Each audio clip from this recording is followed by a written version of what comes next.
Hey guys, this is Jul Shekhar. Welcome to our YouTube channel. আজ আমরা react করব বাংলাদেশে একটা সিনেমা দিলোপি অফিসিয়াল ট্রেলার। এটাতে অভিনয় করেছে মোহাম্মদ তৌকির ইসলাম অ্যান্ড টিম। চলুন শুরু করা যাক।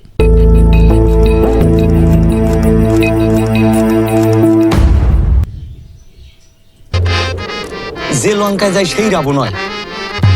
আমি রাজা ধীরাজ কংস প্রোডাকশন নিমিষে এই দুনিয়াটাকে করতে পারি আমি ধ্বংস। যাত্রার একটা প্রাইপ কাম বাংলার যে যাত্রা হইতো আগে তার একটা প্রাইপ কিন্তু খুঁজে পাচ্ছি। তো দেখি কি হয়, চলুন। সিনেমার শর্ট ফিল্ম।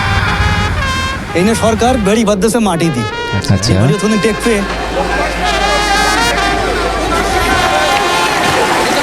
আমাদের কোনো রকম ত্রাণ সামগ্রী দরকার নেই, আমরা চাই একটা টেকসই বেড়ি বাদ। হ্যাঁ ভালো লাগবে।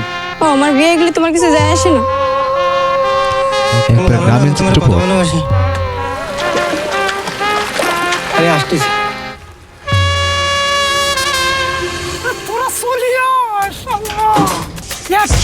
তোমার ছাগলের সাথে মাইয়ে বিয়ে দেওয়ার আগে মেয়ের গলা টিপে মারি আমি বাঙনে বাসায় দিয়ে আসবো।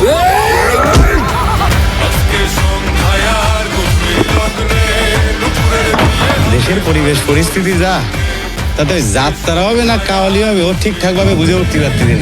সবার অর্থ আমি এই 300 বেড়ি বাদটা আমি দেবো। 80 চাঁদাবাদি শুরু করে দিয়েছেন। বাড়ির থেকে দুজন বাড়ায় আইছো। এক সরকার এসে বলবে যাত্রা হবে না, ও কবে যাত্রার পারমিনেশন নেই।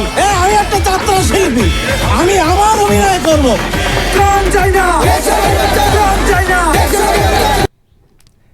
গাইস কেউরে তো দেখে মনে হইতেছে না এটাকে চিনি, বাট একদম গ্রামীণ পরিবেশের গ্রামীণ যে অভিনেতা আছে তাদেরকে নিয়ে সিনেমাটা তৈরি করা হইতেছে। পলিটিক্যাল কনফ্লিক্ট আছে, বেশ দেখি কি হয়, চলুন।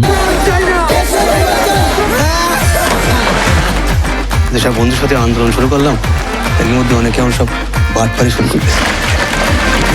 একই দৃশ্য একই সিন, একই দৃশ্য একই সিন, একই দৃশ্য একই দিলোপি। তো গাইজ সিনেমার জন্য শুভকামনা রইল। তো কনসেপ্টটা বেশ দারুণ লাগছে। তো চলুন দেখা যাক কি হয় শেষ পর্যন্ত। তো সে পর্যন্ত সবাই ভালো থাকবেন, সুস্থ থাকবেন। আল্লাহ হাফেজ।